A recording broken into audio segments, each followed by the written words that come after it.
Okay, good morning. So the first two-thirds of today, I think roughly, are talks all somehow centered around performance, parallel execution.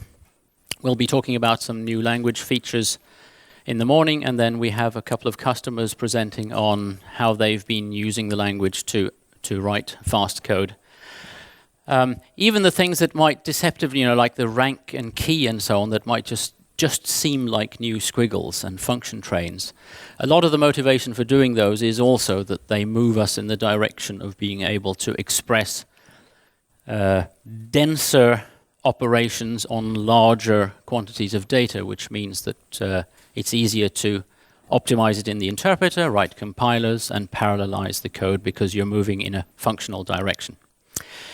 So, to try and help you wake up this morning, I'm going to talk about some new language features that are aimed at parallel and asynchronous execution.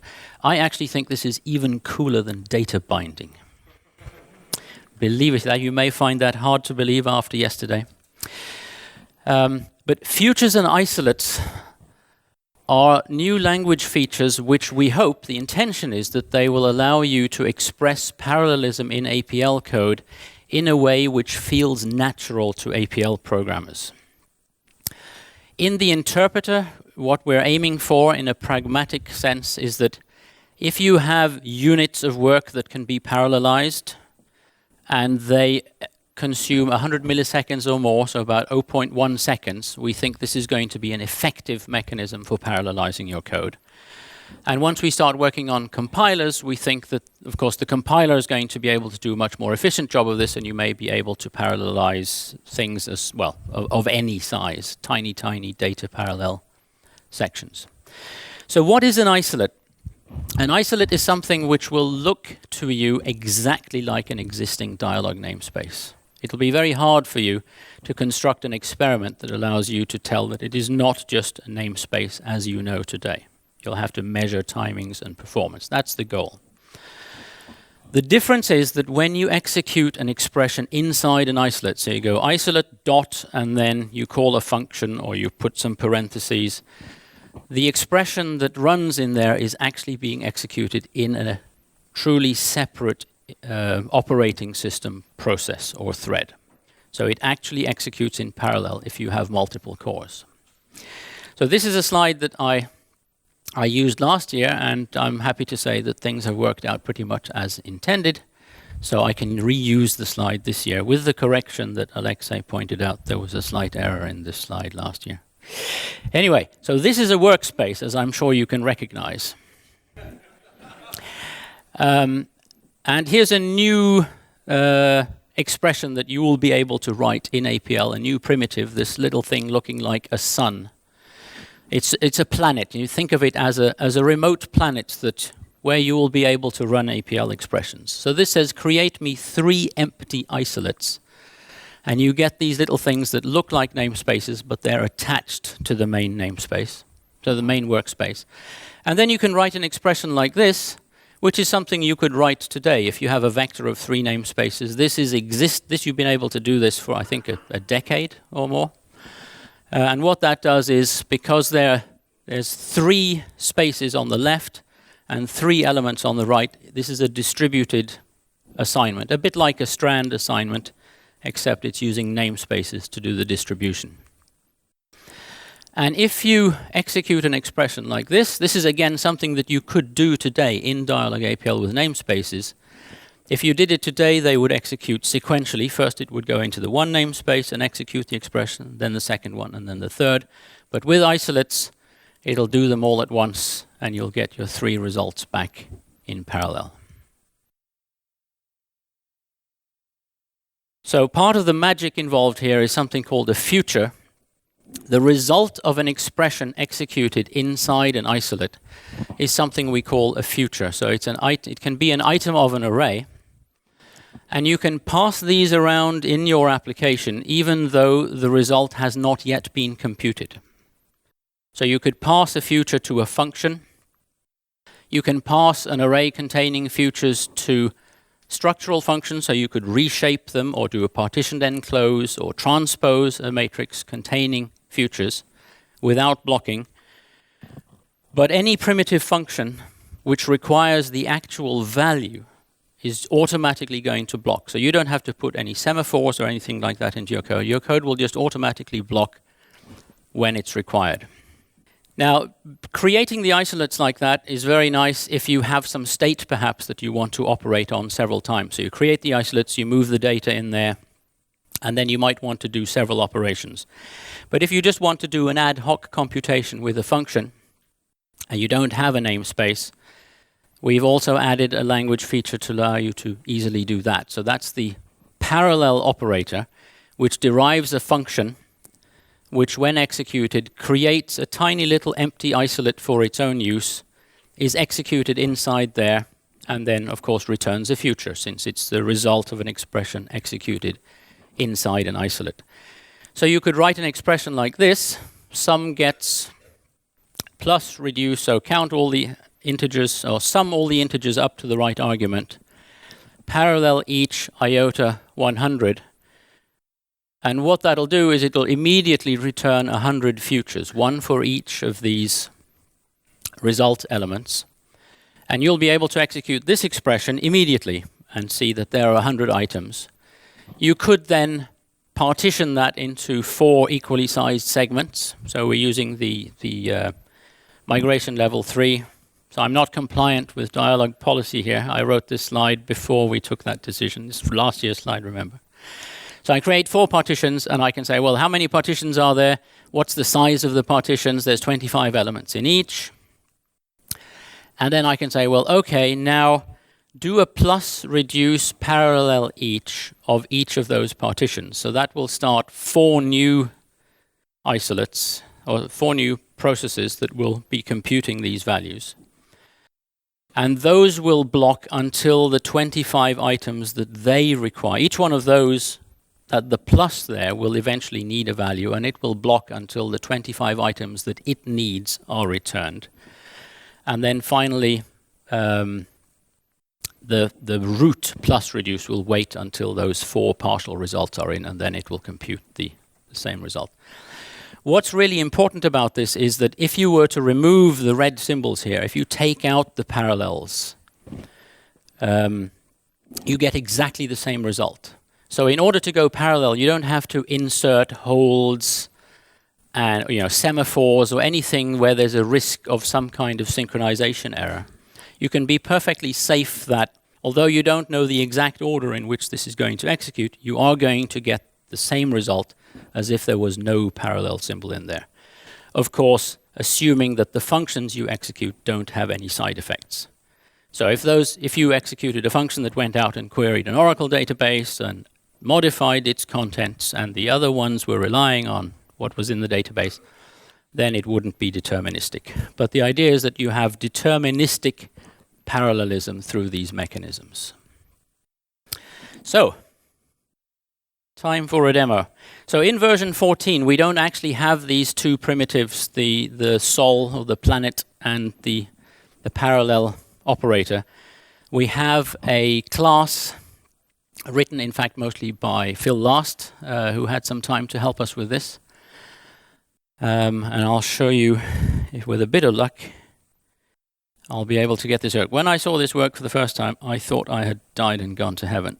Although I had participated in the design and I knew exactly how they were supposed to work, it still just blew me away. So here's a workspace containing, is the font large enough? Crank it up. Move the screen up. Okay, there's another little bit of preparation I can do. We're going to need this in a moment, the fish tank. Because we are, of course, on a mission to fill the fish tank. To fill all the fish tanks. So I'm cheating a little bit here. Dyalog APL actually allows you to use all the symbols that used to be the underscored characters and are now various European and Icelandic glyphs. So I can use the Danish Ø, which almost looks like the planet, as a synonym for isolate.new. And I'll create a defined operator called LLE, which will correspond to parallel each. So we can get something which now looks very similar to how it would look in reality. So here's a namespace. an empty namespace. And into it, I will inject a little function called prime, which is a very stupid way of computing prime numbers, but I just need something which is going to execute for some time. So this generates all the integers up to n, looks for the greatest common denominator, and if the greatest common denominator is all 1 for all of those, we have a prime number. Hopefully Roger isn't going to tell me that that's wrong. So here's a computation of checking where the 3 large numbers are prime, and we're going to use a really large number to have something that computes for 5, 6, 7 seconds. Is that prime? Yes, it is. I had to search a bit to find one. So if we now create an isolate, so the right argument to the make isolate can be quote, quote, as we saw on the slide before, which means make an empty isolate. In this case, we've given it a namespace, which means it will clone an existing namespace and convert that into an isolate. So now I can execute the prime number function because we moved the prime number into the isolate. That works exactly as before. Now I'm going to create 2 more. So to the first isolate, I concatenate 2 more clones. So I now have 3 of these things.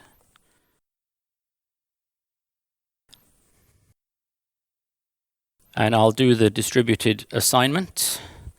Here's I'm stealing a little bit of Scholes' thunder here, perhaps, showing you a version 14 feature. You can turn boxing on in the APL session, and then all output will use the disp function.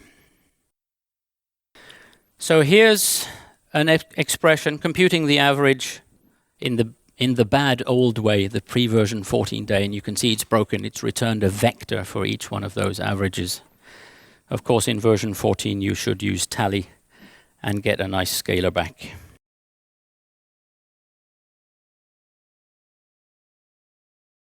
So here's an interesting expression. I'm doing a quad DL in each of the 3 namespaces, and of course I get back to roughly 2, 3, and 4. Did you notice how long that took?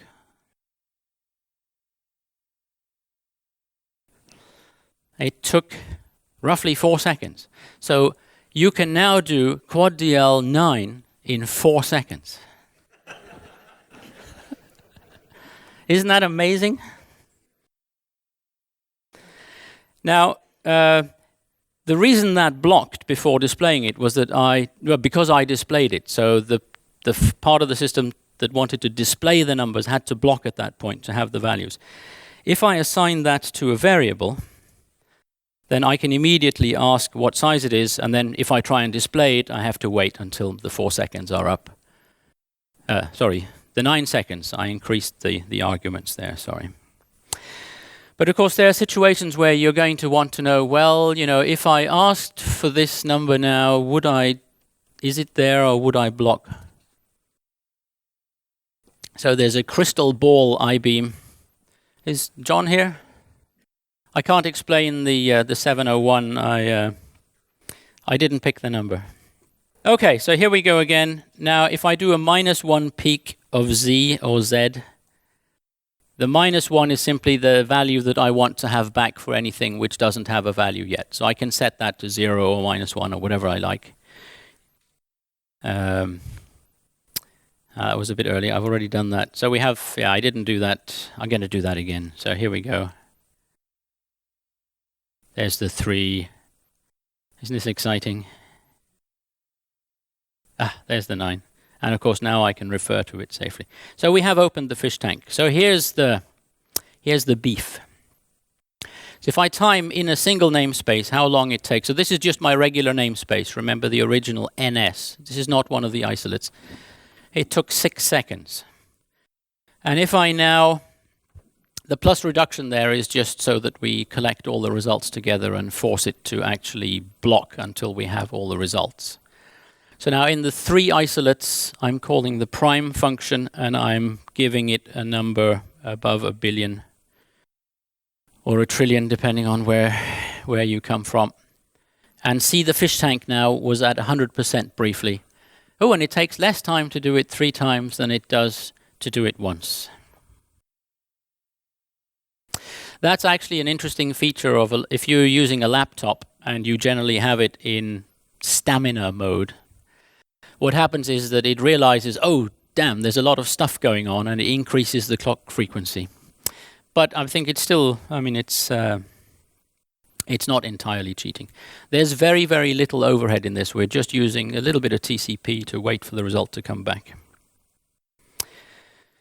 So I'll now erase these isolates. Actually, if you were looking carefully, those of you who could see, you would have noticed that there were actually 3 additional dialog tasks that had been created, because at the moment this is just an APL model.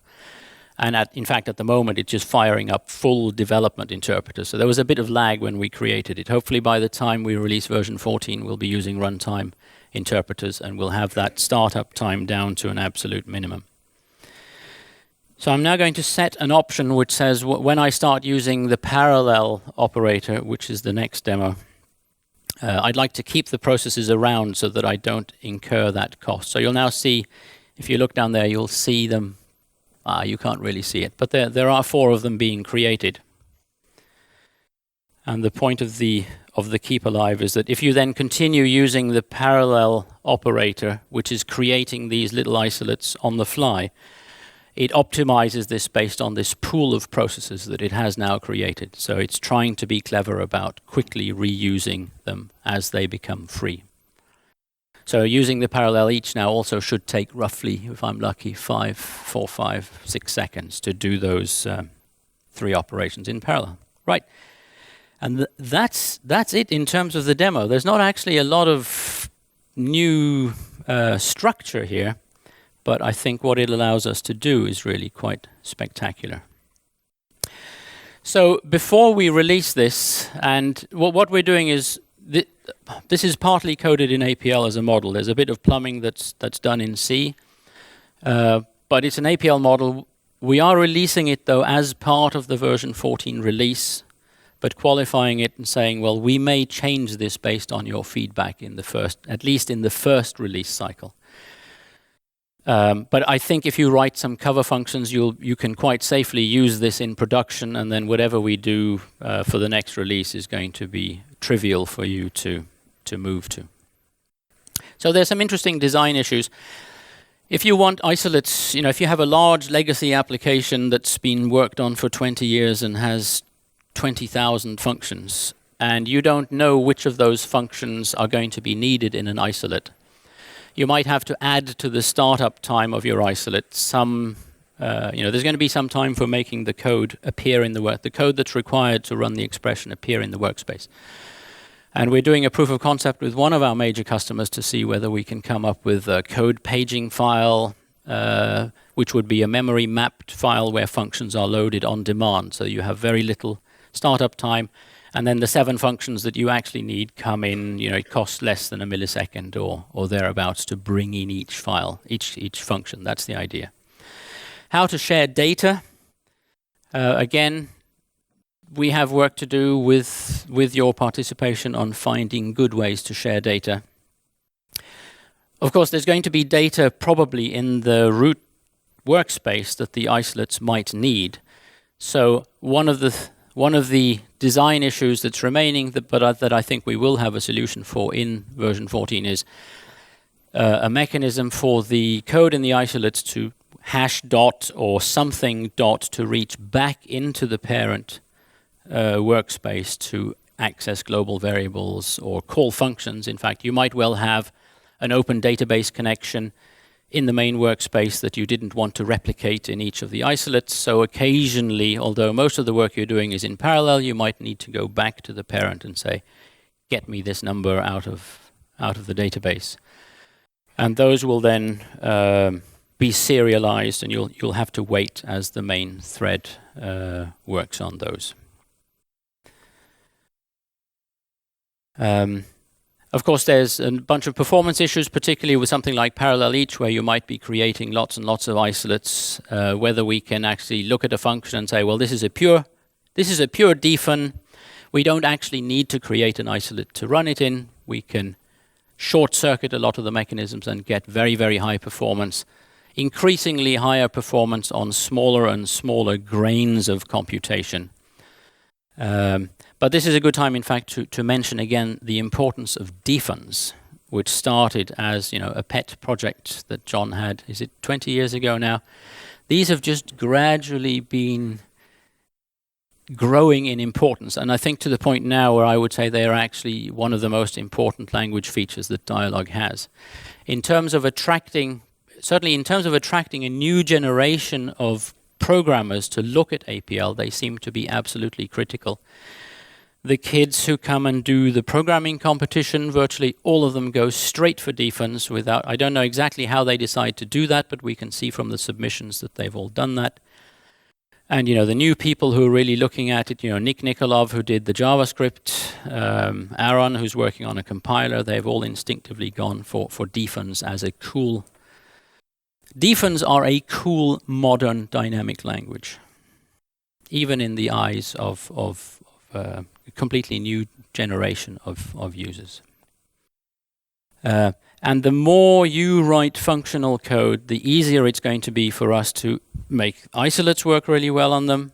The compilers are going to work better, etc., etc. So if you're not looking at defense today, I wouldn't recommend rewriting your entire application in defense.